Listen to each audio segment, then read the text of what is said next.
Students, you are requested to open page number 9. We are going to study the text, remaining part of the text, some portions of the remaining part of this text, Karma by Khushwant Singh.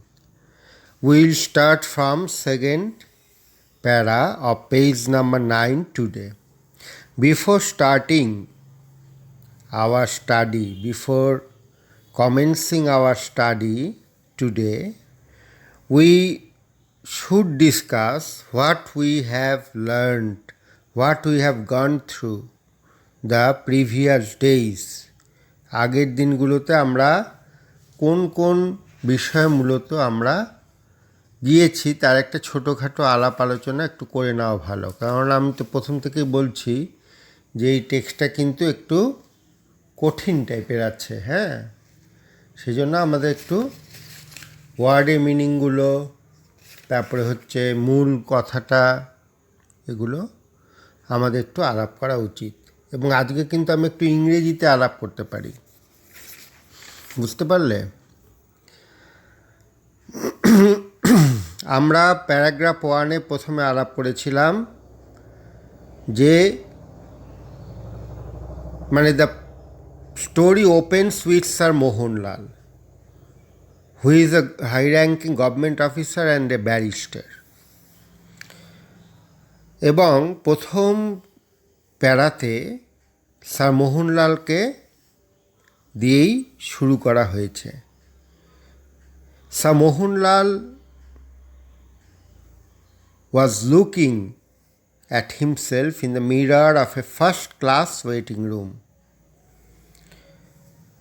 He smiled pitifully, observing the poor condition of the mirror. মিররের খারাপ অবস্থাটা দেখে নিজে নিজেই হাসছিলেন। Second প্যারাতে তিনি ভারতবর্ষকে অবজ্ঞাসূচক মনোভাব, ভারতবর্ষের প্রতি, তার নিজের দেশের প্রতি তিনি অবজ্ঞাসূচক মনোভাব প্রকাশ করলেন। কেননা he was educated in England, so he use to criticize the Indian ways of life. He murmured to himself at the plight of everything in India. সব কিছুতেই ভারতবর্ষের যে অবস্থা তাকে তিনি অবজ্ঞাসূচক মনোভাব, তার প্রতি অবজ্ঞাসূচক মনোভাব প্রকাশ করলেন। আর তারপরে আমরা দেখলাম যে মনে হলো যে সে মিররটাও যেন একইভাবে মোহনলালের প্রতি হেসে উঠল। এবং ব্যঙ্গাত্মকভাবে সেই মিররটা, আয়না তো আসলে আর হাসতে পারে না, কথাও বলতে পারে না। এখানে লেখক ভাবছেন যে সেই মিররটা, সেই আয়নাটা ব্যঙ্গাত্মকভাবে, sarcastically praise the dress of sir Mohanlal, sir মোহনলালের ড্রেসটাকে প্রশংসা করলেন। But his dress was out of the place, কিন্তু তার ড্রেসটা ছিল সেখানের জন্য বেমানান। কারণ অন্যরা যারা চারপাশে সেই ট্রেনে উঠবার জন্য সেই স্টেশনে ছিল, তাদের ড্রেসের সঙ্গে তো তার ড্রেস মিলছিল না। কেননা স্যার মোহনলাল তো বিদেশের, ইংল্যান্ডের ড্রেস পরিহিত ছিলেন। তারপরে আমরা কি দেখলাম? তারপর আমরা দেখলাম sir Mohanlal smoothed his tie, bade goodbye to the mirror and then glanced at the watch to see whether there was time for a quick sip of the wine. Sir Mohanlal তার টাইটাকে ঠিক মতো বাঁধলেন, মিরারটাকে গুড বাই জানালেন এবং তার ওয়াচটাকে একবার দেখলেন যে তার ওয়াইনটা খাবার, হ্যাঁ, ওয়াইন সাধারণত ফলের, আঙুরের রস থেকে রসকে পচিয়ে তার মধ্যে অ্যালকোহল তৈরি করা হয়। ঠান্ডা দেশে, শীতের দেশে এটার প্রচলন আছে। তিনি খাওয়া যাবে কি না সেটা তিনি দেখলেন। এবার sir Mohanlal call the bearer for a small peg of whisky. Peg মানে একটা মাপ, একটা নির্দিষ্ট মাপের পরিমাণে হুইস্কি, অ্যালকোহল দিয়ে তৈরি হয়, সেই হুইস্কির অর্ডার দিলেন বিয়ারারকে। এবার সে বিয়ারার সাদা ড্রেসে মোহনলালের সামনে উপস্থিত হলো। হ্যাঁ, মোহনলাল তারপরে তাকে স্মল পেগ অফ হুইস্কির অর্ডার দিলেন, স্যাট ইন দ্য চেয়ারে বসলেন অ্যান্ড স্টার্টেড টু রুমিনেট। এবং রুমিনেট করা মানে অতীতের কল্পনা করতে থাকলেন, সমস্ত অতীতের কথা তিনি ভাবতে থাকলেন। আমরা দেখলাম যে Mohanlal's wife was not with him. Mohanlal's wife Lakshmi was not with him. She had become habituated in travelling alone without Sir Mohanlal beside her. আমরা দেখলাম স্যার মোহনলালের wife Lakshmi sat outside the waiting room on a steel trunk. স্টিলের ট্রাঙ্কের উপরে waiting রুমের বাইরে sir মোহনলালের স্ত্রী বসে আছেন। She was fat and short. তিনি মোটা এবং বেটে ছিলেন। She was dressed in an ordinary white sari. তিনি সাদা একটা সাধারণ শাড়িতে তার শরীরে পরিধান করে রেখেছিলেন। Before sir Mohanlal call the bearer, বিয়ারারকে ডাকবার আগে, মোহনলাল বিয়ারারকে ডাকবার আগে, she was talking with him, was talking to him. Lakshmi, মোহনলালের স্ত্রী, বিয়ারারের সঙ্গে কথা বলছিলেন মোহনলাল বিয়ারারকে ডেকে পাঠানোর আগে। নাও সে কল্ড এ রেলওয়ে কুলি পাসিং বাই। যখন বিয়ারারকে মোহনলাল ডেকে পাঠালেন তখন তিনি ওখান দিয়ে যাওয়া কুলিকে ডাক দিলেন, কেননা তিনি তো ফার্স্ট ক্লাস কম্পার্টমেন্টে ভ্রমণ করবেন না, ট্রাভেলিং করবেন না। কেননা মোহনলালের সঙ্গে তো ট্রাভেলিং করা অভ্যাস নেই। মোহনলাল ফার্স্ট ক্লাসে তখন তো এটা হচ্ছে, এই গল্পটা কিন্তু মনে রাখতে হবে যে যখন আমাদের দেশ স্বাধীন হয়নি তখনকার প্রেক্ষাপটে লেখা, তখনকার ব্যাকগ্রাউন্ডে লেখা, তখনকার সময়ের মানে কল্পনায় লেখা এই গল্পে। তাই ফার্স্ট ক্লাসে তারাই উঠতে পারত যারা ধনী ভারতীয়দের মধ্যে এবং যারা ইংলিশম্যান। সাধারণ মানুষ ফার্স্ট ক্লাসে উঠতে পারত না। হ্যাঁ, তো তিনি ওই রেলওয়ে কুলিকে জিজ্ঞাসা করলেন, Lakshmi, where the ladies compartment actually stopped. লেডিসদের জন্য যে কম্পার্টমেন্ট, যেটাকে এই গল্পে আমরা জিনানা বলে জানছি, হ্যাঁ, সেই জিনানাটা কোন জায়গাটায় দাঁড়ায়। JDNANA, বানানটা মনে রাখবে, জেডাই নয়, ZDNANA, জিনানা। জিনানাটা কোন কম্পার্টমেন্ট, কোথায় দাঁড়ায়। The coolie informed Lakshmi that it usually stopped at the end of the platform. That means Zinana used to be attached at the end of the train. জিনানাকে সাধারণত ট্রেনটার পিছন দিকে লাগানো হয়, গার্ডে কম্পার্টমেন্টের ওখানে। সেজন্য কুলি বললে যে প্ল্যাটফর্মের একদম পিছনে জিনানাটা দাঁড়াবে। তারপরে কি হলো, কুলি took the luggage on his head. কুলি তারপরে সেই লাগেজটা, হ্যাঁ, মাথায় তুলে নিলেন। লাগেজ মানে হলো মালপত্র। And moved while Lakshmi followed him, এবং এগিয়ে চললেন, লক্ষ্মী পিছন পিছন চললেন। She stopped at a hawker stall. Lakshmi একটা হকারদের স্টলে দাঁড়ালেন। And filled up her betel leaf case, এবং তার বিটেল লিফ কেসটা ওই পান পাতার যে লিফ কেস, যেটার মধ্যে পান পাতা রাখে সেটা ভরে নিলেন। আফটার রিচিং, সেই জিনানার ওখানে পৌঁছে, she sat on the trunk, তিনি ট্রাঙ্কের উপর বসলেন, and started to talk with the coolie, এবং কুলির সঙ্গে কথা বলতে শুরু করলেন।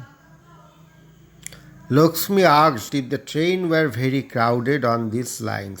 লক্ষ্মী তারপরে asked the coolie if the trains were very crowded on this lines, এই ট্রেনগুলো এই লাইনে খুব বেশি ক্রাউডেড হয় কিনা, ভিড় থাকে কিনা। The coolie informed that the trains were crowded. Coolie তাকে জানালেন যে হ্যাঁ, ট্রেনগুলো এখানে এই লাইনে যথেষ্ট ক্রাউডেড থাকে। বাট হি অ্যাসিওর্ড লক্ষ্মী, কিন্তু তিনি লক্ষ্মীকে আশ্বস্ত করলেন, অ্যাসিওর্ড করলেন that she would find a place in the zenana compartment. কিন্তু তিনি জিনানা কম্পার্টমেন্টে, যেটা মহিলাদের জন্য সংরক্ষিত, সেখানে অবশ্যই জায়গা পেয়ে যাবেন। Lakshmi said that she would then eat her meager meal now so that there would be no botheration of eating afterwards. তারপর লক্ষ্মী তখন বললেন যে, নিজেই বললেন যে তিনি তার সামান্য যে খাবার আছে সেটা তিনি গ্রহণ করবেন, হ্যাঁ, কেননা এটা ট্রেনে ওঠার পর খাওয়াটা সমস্যাকুল হবে। Lakshmi started eating her meagre meal of chapatis and mango pickle আর চাপাটিস দিয়ে যে সামান্য তার খাবার, সেটা তিনি খাওয়া শুরু করলেন। দ্য কুলি স্যাট অপোজিট টু হার, এবং কুলি তার উল্টো দিকে বসে থাকলেন। দ্য কুলি asked if Lakshmi was travelling alone. কুলি তাকে জিজ্ঞাসা করলেন যে লক্ষ্মীকে একা একাই ভ্রমণ করছিলেন নাকি। Lakshmi informed that she was travelling with her husband. Lakshmi তখন কুলিকে জানালেন যে তিনি তার হাজব্যান্ডের সঙ্গেই ভ্রমণ করছেন। Her husband was a vizier and a barrister. তার হাজব্যান্ড একজন উচ্চপদস্থ অফিসার এবং barrister. But she was an ordinary women, কিন্তু তিনি একজন অত্যন্ত সাধারণ মহিলা, and could not speak English, এবং তিনি ইংরেজিতে কথা বলতে পারেন না। That was why she travelled in the zenana compartment while her husband travelled in the first class. সেই জন্যই তিনি জিনানা কম্পার্টমেন্টে ভ্রমণ করেন, যেখানে তার স্বামী ভ্রমণ করেন ফার্স্ট ক্লাসে। লক্ষ্মী ওয়াজ ফন্ড অফ টকিং। লক্ষ্মীর একটা গুণ আছে। লক্ষ্মী গুণ হলো মিসেস মোহনলাল। মিসেস মোহনলাল, যার নাম লক্ষ্মী, তাঁর একটা গুণ আমরা দেখতে পাচ্ছি, সেটা হলো লক্ষ্মী ওয়াজ ফন্ড অফ টকিং। লক্ষ্মী কিন্তু মোহনলালের মতো নন, তিনি কিন্তু সাধারণ গল্প করতে ভালোবাসেন। We have come to know that her husband had no time for her. আমরা ইতিমধ্যেই জেনেছি যে তার হাজব্যান্ড মিস্টার মোহনলালের লক্ষ্মীর জন্য কিন্তু সময় নেই। Her husband did not even like her poor illiterate relatives. এমনকি তার অশিক্ষিত, অক্ষর জ্ঞানহীন রিলেটিভসদের, আত্মীয় স্বজনকে তিনি মোটেই পছন্দও করেন না মিস্টার মোহনলাল। হ্যাঁ, লক্ষ্মীর যে অক্ষর জ্ঞানহীন আত্মীয় স্বজন, তাদেরকে একদমই পছন্দ করেন না।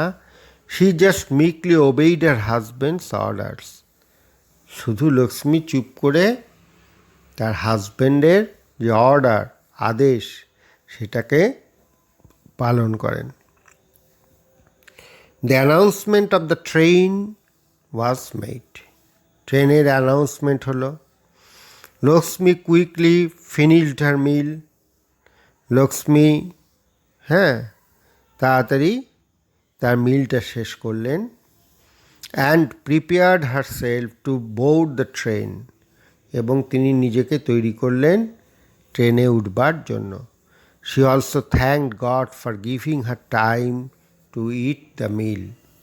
তিনি ঈশ্বরকে জন্য ধন্যবাদ জানালেন যে তাকে সময় দেবার তার মিলটা শেষ করবার জন্য। She thanked God for giving her time to eat the mill.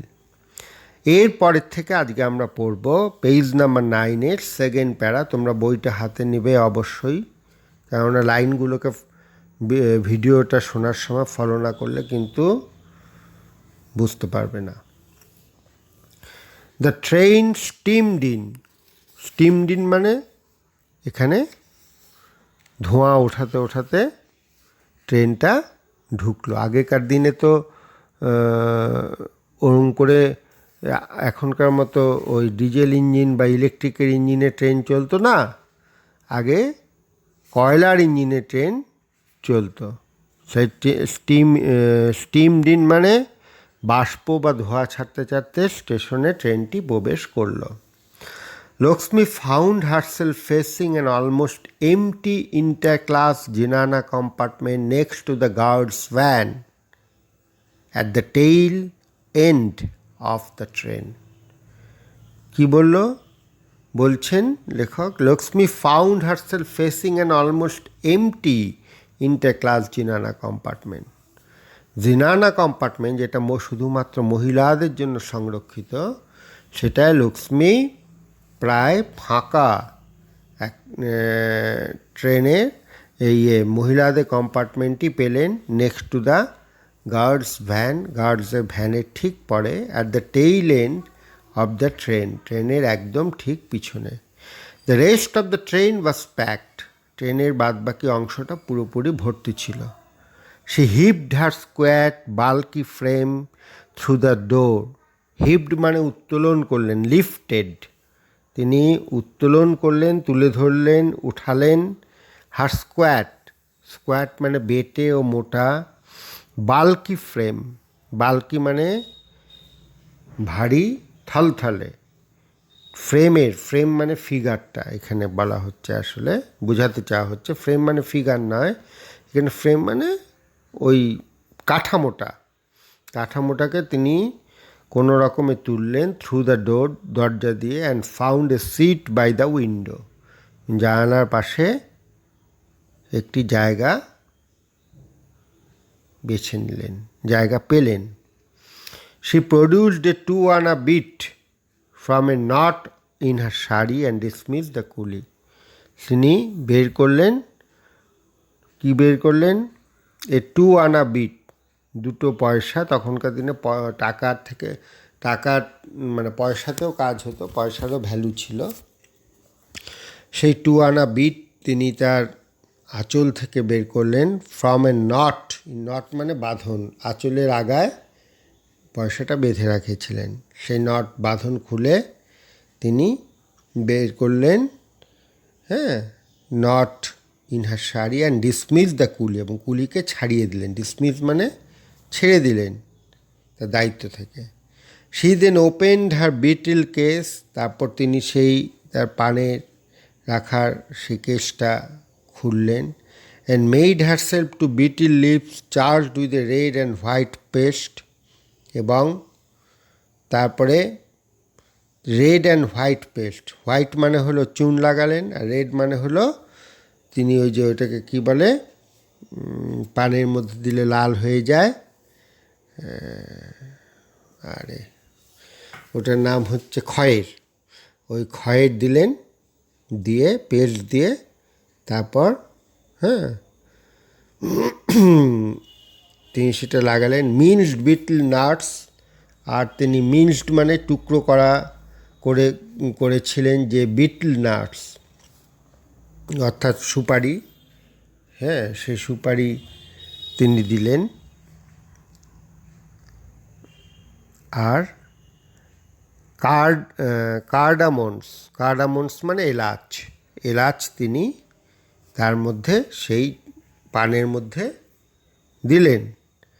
This she thrust into her mouth till her cheeks bulged on both sides, তারপরে তিনি সেটা যেন জোরে মুখের মধ্যে ঢুকিয়ে দিলেন, হ্যাঁ, থ্রাস্ট ইনটু হার মাউথ, তার মুখের মধ্যে ঢুকিয়ে দিলেন। Till her chicks burst on both sides, যতক্ষণ না পর্যন্ত তার চিক্সটা, তার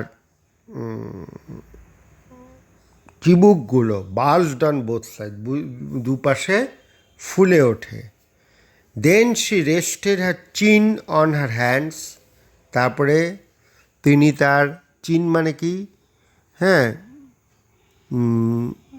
তার হাত চিবুকে রাখলেন এবং sat gazing idly at the jostling crowd on the platform, এবং স্যাট বসে থাকলেন, গেজিং এক দৃষ্টে তাকিয়ে থেকে, অ্যাট দ্য জোস্টলিং ক্রাউড ধাক্কাধাক্কি করছে কনুই দিয়ে গুতাচ্ছে ওঠানোর জন্য অন্যান্য কম্পার্টমেন্টে আর কি, সেই ক্রাউডগুলোকে বসে বসে, যারা প্ল্যাটফর্মের উপরে ধাক্কাধাক্কি করে ট্রেনে উঠছিল তাদেরকে বসে বসে দেখতে থাকলেন। তোমরা এখানে বলছি তো প্রথম থেকে কেন আজকে আবার পড়ালাম, যে প্রত্যেকটা ওয়ার্ড, প্রত্যেকটা লাইনের মধ্যে যেন একটা টুইস্ট আছে এই গল্পটায়। তাই তোমরা যদি প্রত্যেকে এই গল্পটাকে বারবার না পড়ো তাহলে কিন্তু এটা থেকে অ্যান্সার করা খুব কঠিন হবে এবং কোশ্চেন যখন আসবে তখন গুলিয়ে যাবে। তাই তোমরা যাতে বারবার এই গল্পটাকে পড়ো এবং বারবার শোনো এবং ওয়ার্ডের মিনিংগুলো, কারণ এখান থেকে অবজেক্টিভ শর্ট কোশ্চেনও আসবে, তোমাদের অ্যান্সার করতেই হবে, সবই ভালো করে পড়তে হবে। তার জন্য তোমরা এই গল্পটাকে খুব ভালো করে প্রথম থেকে আজকে আবার পড়বে। আর আজকে একটাই প্যারা পড়ানো হলো, আর আজকে পড়াবো না। তো এই একটা প্যারাটাও খুব ভালো করে পড়ো। প্রত্যেকটা প্যারাতেই দেখবে কিছু কিছু ওয়ার্ড আছে যেগুলো কিন্তু খুব টুইস্টি, ঘুরানো পেঁচানো, কঠিন, আনকমন। তাই তোমরা সেই ওয়ার্ডের মিনিংগুলো খুব ভালো করে শেখো, তাহলে তোমরা সেন্টেন্সের মিনিং পেয়ে যাবে। প্রথম আমাদের কাজ হলো ওয়ার্ডের মিনিংটাকে খুব ভালো করে শেখা। আমরা যদি ওয়ার্ডের মিনিংটা ভালো করে শিখি তাহলে কিন্তু আমরা সেন্টেন্সের মিনিংটাকে ইজিলি ডিরাইভ করতে পারবো, বের করে নিতে পারবো। হ্যাঁ, আজকে এটুকুই থাকলো, তোমরা আগে ভিডিওটা শোনো।